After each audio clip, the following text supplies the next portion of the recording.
What is up, everyone? Hey guys. Welcome to another Travel Therapy Mentor video. Tonight we're going to be talking about contract cancellations. This is something we have to deal with as travelers. And we get a lot of questions from you guys about cancellations. How often do they happen? What's the process? What recourse is there for companies and facilities for cancellation policies? Also about whether or not you should cancel your contract depending on, things popping up. So we want to talk about everything surrounding contract cancellations. We'd love to hear your experience with contract cancellations if you're a current traveler, or any questions you have about contract cancellations if you're a new traveler or getting ready to travel. So we got some exciting announcements that we'll get to after Whitney introduces us. All right. Hey everyone. Thank you for joining us tonight. My name is Whitney Aiken. I'm Jared Kazazza. And we are both traveling doctors of physical therapy. Many of you guys may know us as the faces behind the Travel Therapy Mentor page. We're on Facebook, Instagram. We have a website where we educate other therapists on how to become traveling therapists and educate current travel therapists as well. So every week or every other week or so, we try to bring you guys a new topic on something travel therapy related.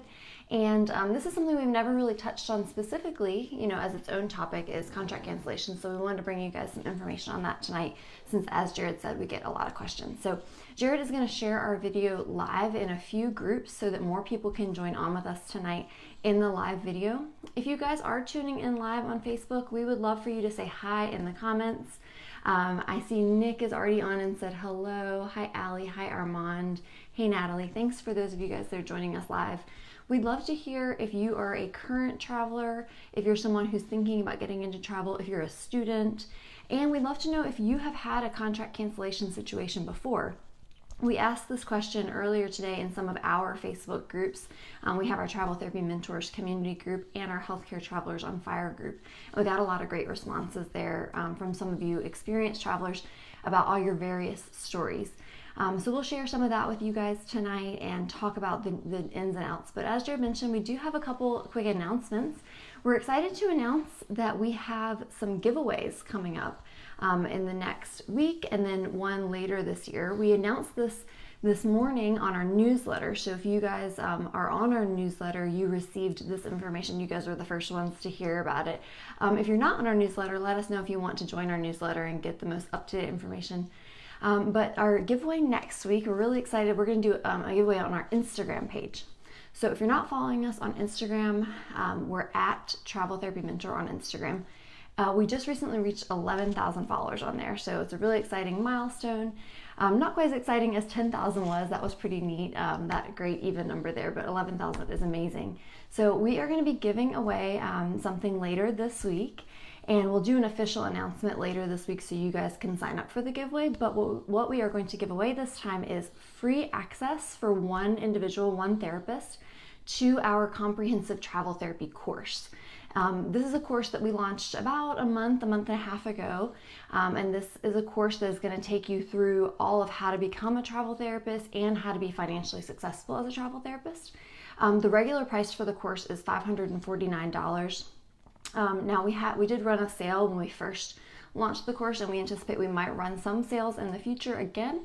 But to celebrate our giveaway, that milestone of reaching 11,000, we're going to give away free access to one of you guys to join us in our course and in our private mentorship group for our course. So stay tuned for that if you want to try to win free access to our course. We hope you guys will enter that giveaway, and we can't wait to have one of you join us. And then we also announced that later this year and every year going forward for the foreseeable year, we're going to do a giveaway at the end of each year for people that have gotten recruiter recommendations from us, for travel therapy recruiters, and taken a contract with one of the people, one of the recruiters that we referred you to. So we've been able to, mentor and educate thousands of you guys and help so many of you guys get into contracts. And so we want to give back to you guys in another way with a giveaway for that. So we'll have more details coming soon on our Facebook and our Instagram page on how you can enter to win for the giveaway. But again, for those of you guys that were on our email list, you already received all the information for that. And for that giveaway, we are going to give away 4 different $250 gift cards. So it'd be $1,000 total in giveaways for 4 different people. Yeah, and this also applies to anyone that has found a contract through our hot jobs list on our website. So there's a ton of people that are eligible for this. So you just need to go to the website, fill out the form, and you'll get an entry into the giveaway. Yeah, and later this week I'll link to the form and all that and how you guys can get signed up to enter to win. So stay tuned for that. If you know for a fact that you are someone who has received recruiter recommendations from us in the past and taken a contract with one of our recruiters, you're already eligible if you took a contract in 2020 or 2021. So stay tuned for that. We're super excited to be doing these giveaways for you guys.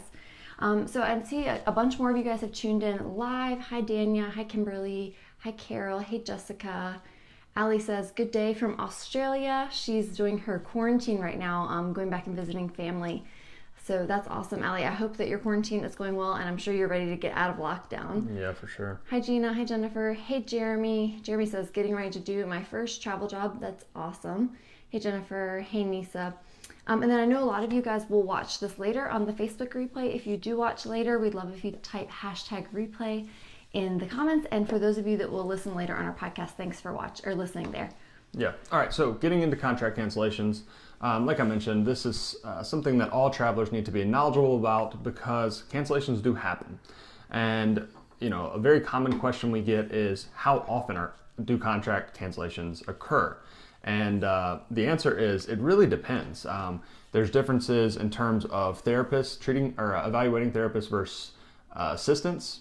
It seems to be a difference there in terms of cancellation rates. There also seems to be slight differences between different disciplines, PT, OT, SLP. But they do happen. In our experience, they're not that common. But like I said, everyone has a different experience here. We've talked to some travelers that have gotten several cancellations and they've traveled less time than we have. For us combined, we've only ever had one contract cancellation, and that was very early in our travel career. So not as often as some people think or some people might hear in our experience. Yeah, unfortunately, this is one of the tough parts about being a travel therapist is the uncertainty of employment. So, we are risking a lot to put ourselves out there and decide that we're going to up and move our lives to a new location for a job. And so we really bank on this job working out. And every now and then it doesn't, and that's really tough. So there are certain policies in place to try to protect us. And we're going to get into talking about these standard cancellation policies. But we have heard, some horror stories from certain travelers that, had a really bad experience where having a contract cancellation really set them back financially or in some other way. They were inconvenienced. So it does happen, but luckily, like Jared said, it's not that common. In general, of course, for us, over doing this for over 5 years, the two of us, we've only ever had one contract cancellation.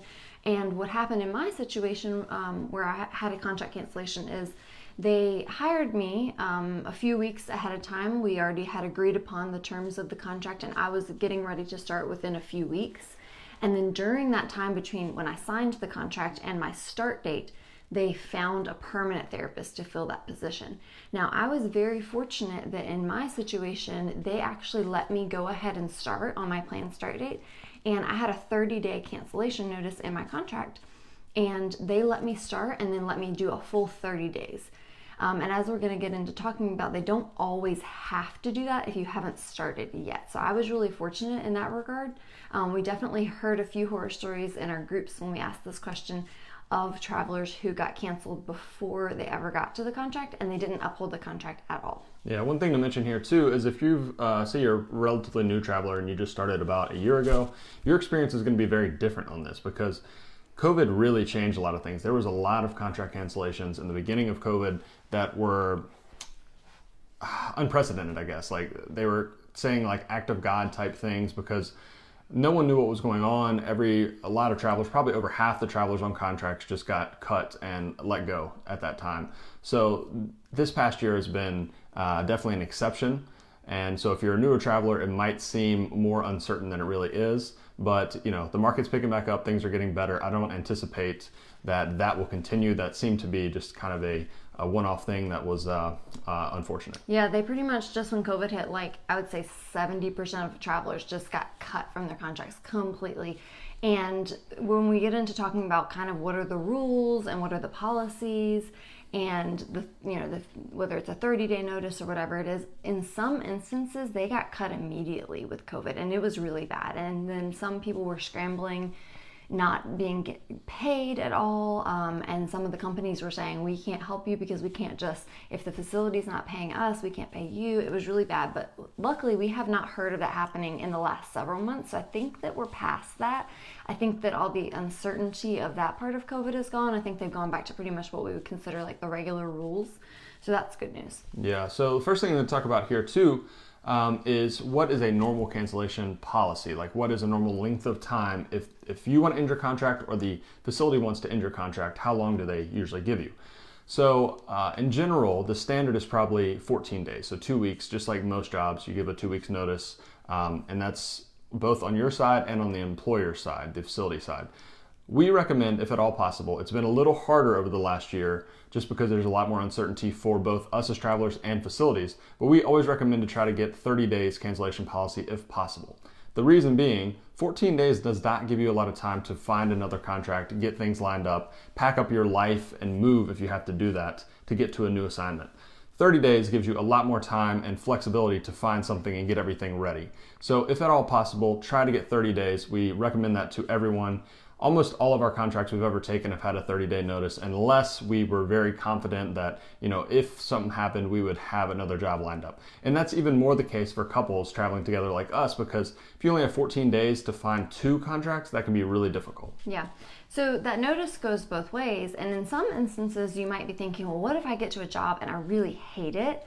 And I want to get out of there as quickly as possible. Like, I don't want to wait 30 days to have to get out of there. And we'll talk about some different scenarios where you may have the option to get out of it sooner. But the biggest thing is, hopefully you've done a really good job during your phone interview to determine if it's going to be a good fit for you or not. And you've decided that it probably is going to be a good fit for you before you accept the job. So it's more rare that you're going to need to cancel. Really, it's more of a protection for you because they can cancel sometimes on a whim. Why would they cancel you? Typically, it's because they're trying to hire a permanent person and they're filling in that permanent person with a traveler until they can find a permanent person. And then they do find a permanent person. That's the most common reason why they would cancel you. Sometimes they'll have a major fluctuation in their caseload. So things can be kind of slow with hiring sometimes. Like maybe, in January they realize, wow, we have a lot of patients. We really need to get a traveler in here. But maybe by the time they advertise the position and they hire you, it's maybe been a whole month and now it's February. And by the time you actually start and you're there for a few weeks, their caseload has changed and shifted. And now they're like, wait, we don't actually have enough patients anymore to support this traveler. And then suddenly they might say, you know what, we don't need you anymore.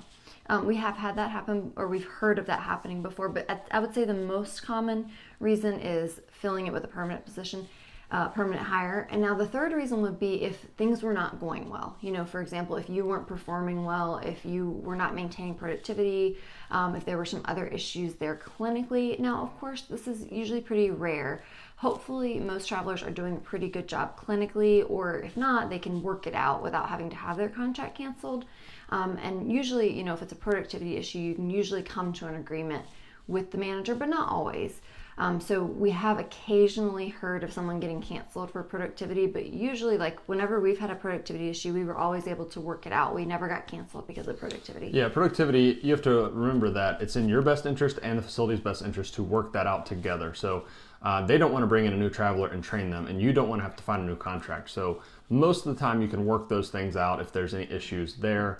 Not always though, but yeah, the vast majority of the time it's going to be that the facility hired a permanent person to fill the position that you're already in and they don't need you there anymore. You have to remember that most travel contracts are for a temporary time until they can fill that position anyway, and maybe they fill it quicker than they thought they could. Yeah, so you always want to find out when you're interviewing for positions and you're talking to your recruiter about a job, among the list of things you need to ask, which we have this on our website that you guys can reference, things that you'd want to be asking about the contract, for example, like the productivity and the expected hours and all that. You want to always ask, what is the cancellation policy?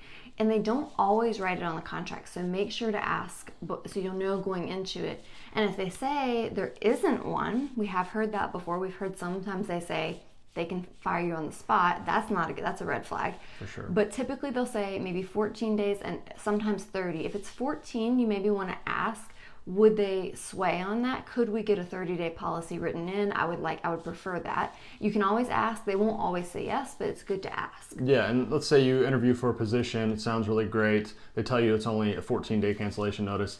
That's not necessarily a deal breaker. If the position sounds really good, I wouldn't turn it down just for that. But yeah, in almost every situation, if you can get 30 days, that's the way to go. Yeah. So typically if something like those examples I gave happens and they need to cancel your contract while you're already there, you've already been there working for a bit, they might decide they need to cancel you, and typically they will say, okay, we're issuing you your 14-day or your 30-day notice. Sometimes you hear this from your boss, or sometimes you would hear it, they would go through the recruiter, and you might just get a call or an email from your recruiter saying, hey, they put in your notice, they're not going to need you any longer. So that's typically how it should go. Now, there are rare occasions where they might fire you on the spot. And I think typically these would be more likely to happen if there was some kind of concern clinically.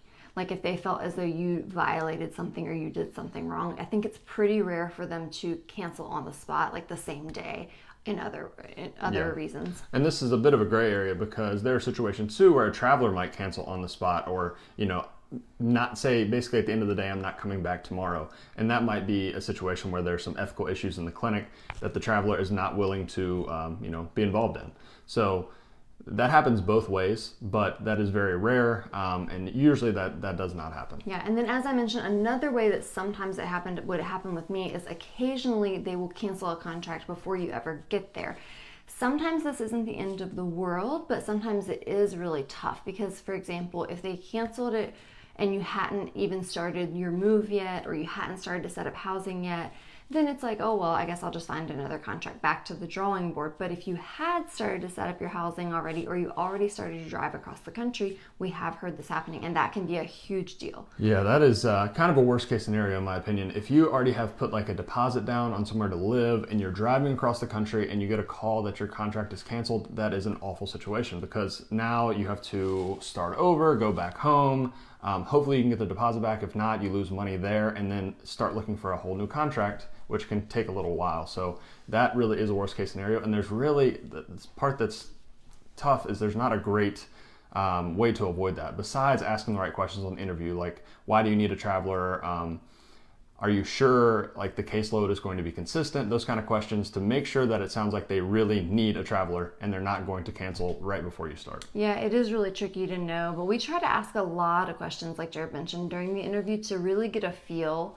And you may even just ask them like flat out, like, are you actively interviewing for a permanent position? Do you anticipate needing me for the full 3 months or the full 6 months? They may or may not always be fully honest with you because honestly, some of the companies, they were like cutthroat. They might just think, well, I can get you here for a couple weeks to fill in, knowing that I'm going to just give you your notice when we hire somebody instantly. There are some of them that are like that, so they may not fully disclose everything with you, but you can at least try to ask those questions. Yeah, and we actually worked at a facility where there was several other travelers, and we were in a meeting where the manager was saying like, well, we've got these other travelers, we can just let them go at any time.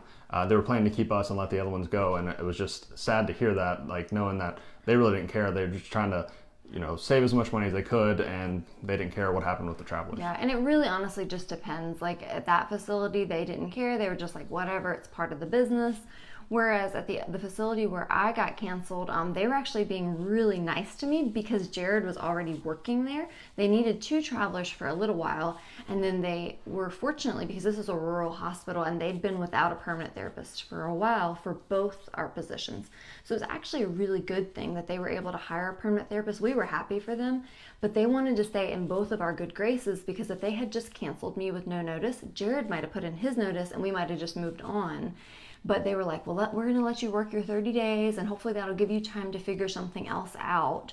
So they were really kind to me. So it honestly varies so much in the travel world. It really depends on the facility. Yeah, there's no one size fits all in anything related to travel. And we get a lot of questions just specifically on Instagram. Lately, we've gotten several questions about like, what is typical for a travel contract in terms of productivity or cancellation or whatever. And there is no typical. I mean, you do have, things that are more often this certain way than others, but everything's variable in travel contracts. Every facility is different, every travel company is different, every traveler is different. So it's very hard to have two of the same situation. So let's talk about if you get canceled unexpectedly, kind of, the facility blindsides you and they're canceling you unexpectedly. Hopefully they're giving you your notice, and the notice of 14 days or 30 days allows you time to make other plans. What if they don't? What if they don't uphold their end of the deal? We've heard of rare instances where they just said, no, you're done at the end of this week, or you're done today. And you're like, what's the point in this contract I signed that said, you were going to give me 14 or 30 days notice and you didn't? Yeah. In rare instances, we have heard that some travelers really felt like they had no repercussion, like the facility just did whatever they wanted, and they were one of those at-will states where they can just fire you for any reason. They don't have to give you a reason, and they felt like they had no repercussions. Hopefully that doesn't happen to you. If it does, you want to at least try to work with your recruiting company. They're the middleman, and see if your recruiter, if your staffing company can help you in some way. Like, can you, try to honor the 14-day agreement that I have with you? Can you try to pay me for I deserve to be paid for those 2 weeks. They can't just cut me without pay. So you at least want to ask those questions. Yeah, and an important thing to remember there too is that sometimes a facility will just stop paying the travel company. Like they'll just say, all right, we're done with this traveler, we're not paying anymore. That's very unfortunate, of course, but some travel companies, especially bigger ones, they have reserves set aside for situations like that where they might still be able to help you out, because it is a rare and unfortunate thing that happens and they don't want to be on your bad side. So there are some travel companies, especially bigger ones. That's one of the benefits sometimes of working with a bigger company that's able to spread out the risk over a larger pool of travelers of something like that happening, is that they'll have those reserves set aside and they might be able to help you in that situation. We've been in situations like that. So Whitney had a situation where she got injured before a contract, and our travel company, it wasn't anyone's fault. It wasn't the facility's fault. They couldn't use her because she was hurt.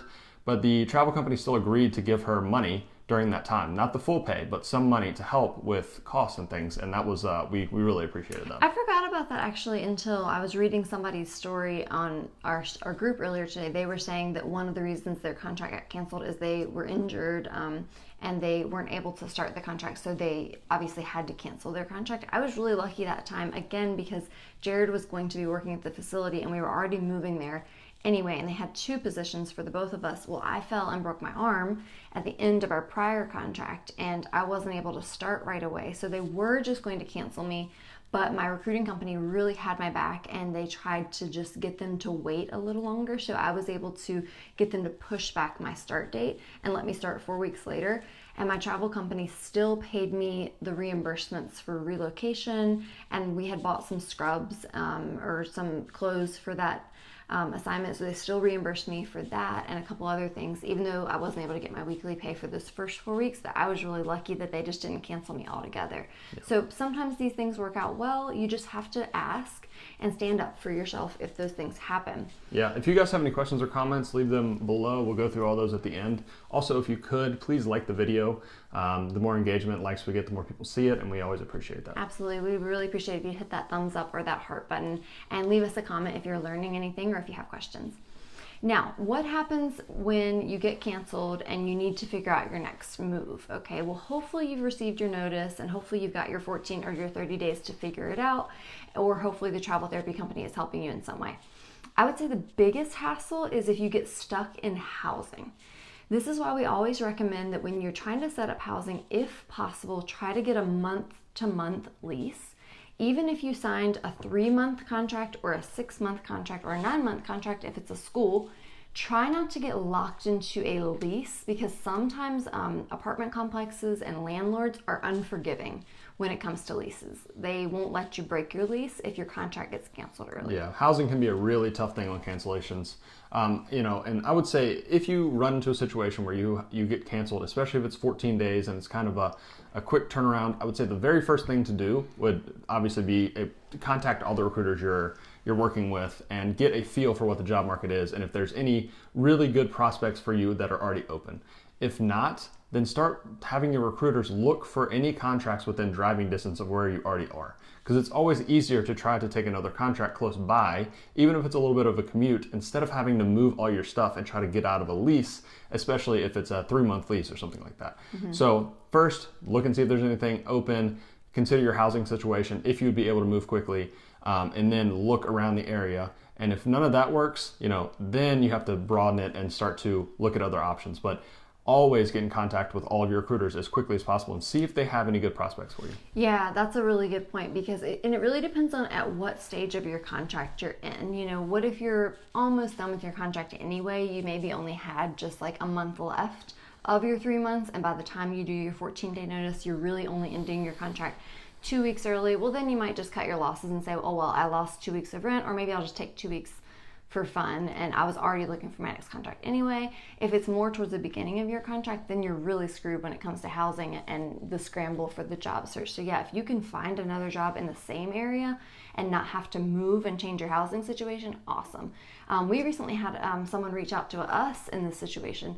So like Jared said, you want to go back to the drawing board with your standard recruiter or recruiters that you work with, but this would be a good instance where you might want to reach out to look at all the hot job boards like ours, or ask someone like us if we know of anybody in the area that might have a contract, and get creative. This is when it really helps to have the type of recruiter. Sometimes it's more like the smaller recruiting companies that are willing to call around, do what's called cold calling, to try to dig up a job in the area, versus if your one recruiter is just like, nope, don't see anything on my list, guess there aren't any jobs there. That doesn't really help you, but there are certain recruiters that will say, okay, we're going to call every facility in that city and try to find you another job. Yeah, and one other thing that I would really consider, especially if you're locked into a housing situation that you can't easily get out of, is look at any PRN jobs in the area. It might be worth it. Say you only had 4 weeks left anyway in your lease and you were going to leave, and you have your next job already lined up, so you can't really find something to fill that 4 weeks.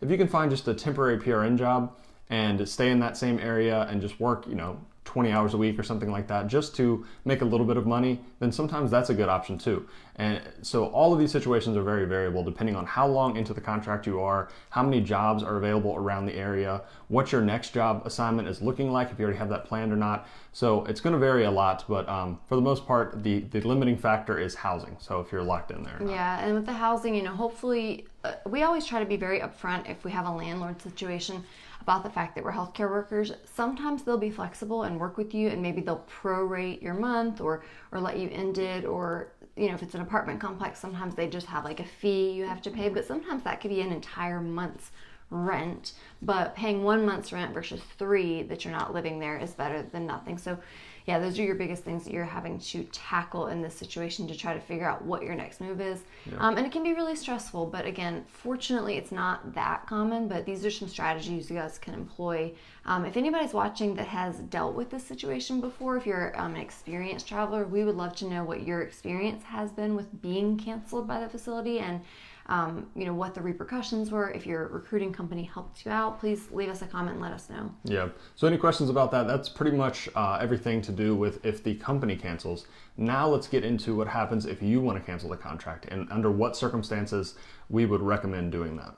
Yep. So I think, there's a few different reasons why someone might want to cancel a contract. For example, if you get there and it's not at all what you signed up for, like if there's a productivity problem, or they're sending you to multiple facilities and you only agreed to work at one building, or things just aren't going the way that you anticipated them going. Of course, the first line of defense there is try to work it out with your manager if you can, but we've definitely heard so many people that said, I just can't do this. This is not what I signed up for.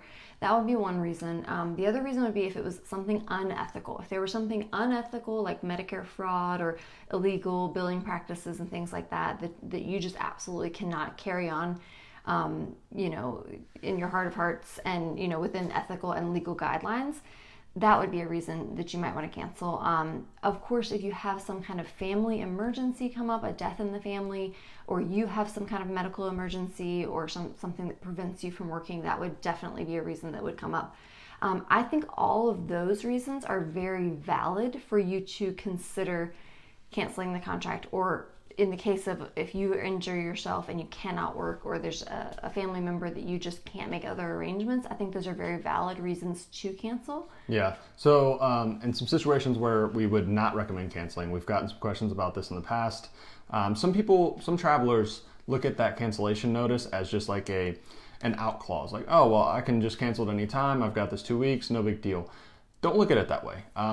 Remember that the facility is relying on you a lot to take care of the patients. If you leave, they have to bring in another traveler. So if it's a situation where, say, another job pops up that you want to take, but you still have 8 weeks on your contract, don't put in your notice just to take that contract. That makes travelers look bad. And if we want facilities to be nice to us and be respectful of giving us notice and not canceling us for stupid reasons, then we don't want to do that to them either. So think about those things. And we've also heard some travelers that are like, well, my family's going on vacation. I'm just going to cancel this contract and go on a vacation. Don't do those kind of things. Be respectful of the facility's time and think about the patients that, you would be leaving behind and how they have to scramble to bring someone else in if you leave. Yeah, unfortunately, we have heard of some travelers that just do it anyway. They say, you know what, I'm going to use the rules as they exist and I'm going to put in my notice because I found a better job, a higher paying job. Or maybe I only took this job because I couldn't find the job I really wanted. And then, as it always works out, 3 weeks later, the job you really wanted and the place you really wanted comes around. Personally, we don't think that's the most ethical thing to do. We don't think that's the most professional thing to do. It's up to you to decide for yourself in each situation if that's the right thing for you to do. But I do know that if you do things like that we would deem unprofessional, you definitely risk burning bridges with the staffing company, with the recruiter that you're working with, and with that facility. And you definitely could get kind of blacklisted, so to speak, with both the staffing company and the company the facility that you're working with. Yeah, if it's a legitimate reason, I think the staffing company and the facility will understand. But if it's a reason I'm going to take this other job, then definitely the staffing company is going to lose money on that. And in some situations, the facility will try to push back on paying the travel company even hours that you did work, because they're like, well, they put us in a hard position. We're not going to pay you all this money.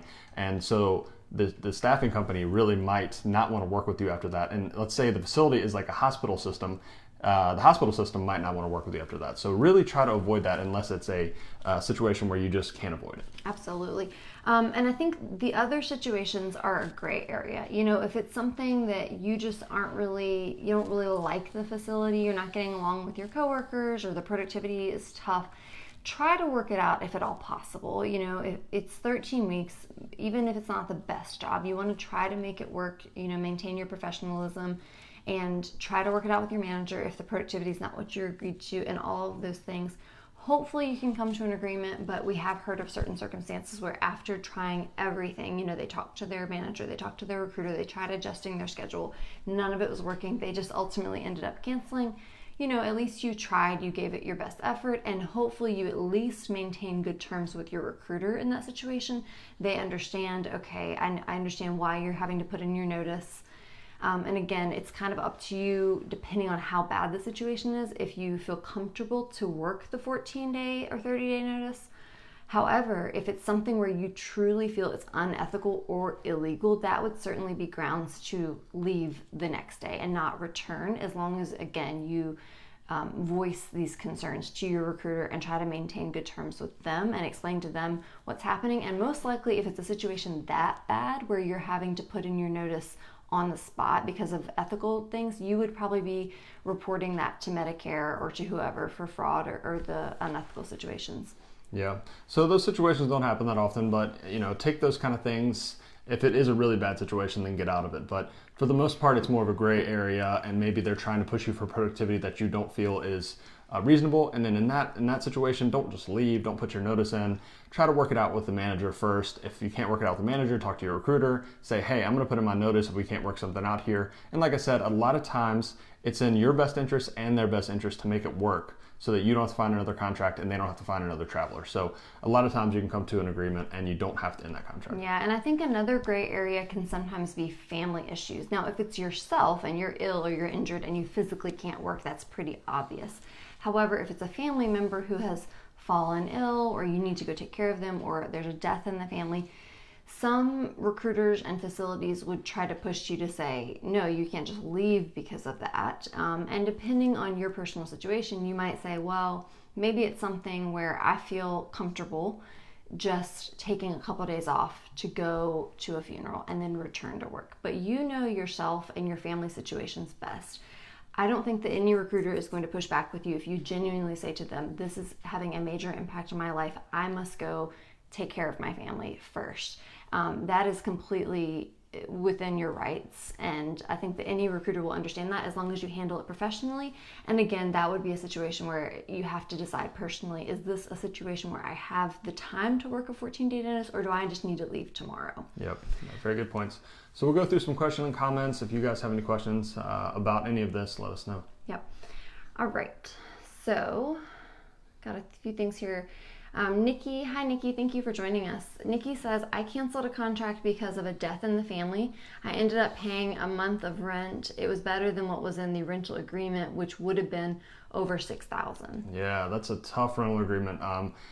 You know, a lot of people want to work these high-paying jobs, and sometimes what people don't realize about the really high-paying jobs is they're usually in high-cost living areas where rent is very expensive and also competitive. You know, obviously, the more competitive rent is, the higher it drives up prices, and that's why you have those high rents. And so a lot of times landlords can really dictate leases exactly how they want, and they will say, no, I'm not going to do month to month, and you don't have a choice. So in some of these really high cost living areas, you can get stuck with a 3-month lease paying $2,000 a month, and if you get canceled, that's a really tough situation to be in. Yeah, Nikki, I'm really glad you were able to make that work and go be with your family in that situation. It sounds like you were able to work out something with the landlord. Hopefully they were more understanding, because it sounds like they came down on those fees. And I think, yeah, you definitely have to advocate for yourself. Hopefully if you voice it as, this is out of my control, I'm a healthcare worker, I'm here to help, I'm a contract employee, I would certainly, normally I would never cut a lease short or a contract short, but there's these extenuating circumstances. So, and most people are good, and they'll work with you. I think it's pretty rare to find people that just are like, no, I'm just going to take your money and I don't care about that. Yep. George, hi George, thanks for joining. George is a veteran PTA traveler. He says, I like to think I'm a traveling veteran, and I have only had 2 contracts canceled. That is awesome, George. George is over 20 contracts, I think. Yeah, I don't know how many years that is. Probably like a lot of 6 years. or 7 or 8. More than us. He says, during one contract, I was given a 30-day notice on my second week, and another one I was canceled 3 days before I was supposed to start. I was actually in the middle of unpacking my car and moving in when I got the phone call. That's a bummer, George. Yeah, that's a tough one. That is definitely tough. All right, let's see what other comments and questions we got here, guys. Alrighty. Whew, lots of names. Nick says, Nick is also an experienced traveler. He says, or if they cancel you, just show up to work the first day you're not supposed to be there and pretend it never happened. That's one strategy, Nick, but they'll probably just won't pay you. Oh, he also says, use fear as your main tactic so they don't dare ever even think about canceling you. Let them know who's in charge. Let us know how that works out for you, Nick. Thomas says, I just signed a contract for my second travel job that will start as soon as I finish my current contract. Congratulations, Thomas. Glad to hear it. There are so many people getting contracts right now. The market's really picking up, and we're getting very excited about it. Yeah, we're going to do our job market update in 2 weeks from now, so stay tuned for that. We're really excited. All right. It doesn't look like anybody put any other questions in the comment section. So let us know if you do have any other questions or any comments. If you guys want to read other people's stories, if you're not already in one of our groups, we have our Travel Therapy Mentor community group and our Healthcare Travelers on Fire group. Both of those groups, people gave a lot of good feedback in our poll about their personal experiences and kind of all the different nuances and stories. Every situation is going to be different, but hopefully we gave you guys a good summary tonight. Hopefully none of this bad stuff happens to you, but hopefully now you understand a little bit better of how to navigate those situations if they do come up. Yep. Again, if you guys could like this video, we'd really appreciate it. Also, follow us on Instagram. We're going to be making the announcement soon about the giveaway, both giveaways, so get ready for those. We're really excited to give some product and money back to you guys. Yep. Awesome. Have a great night, guys, and thank you for joining us. Yep. Take care.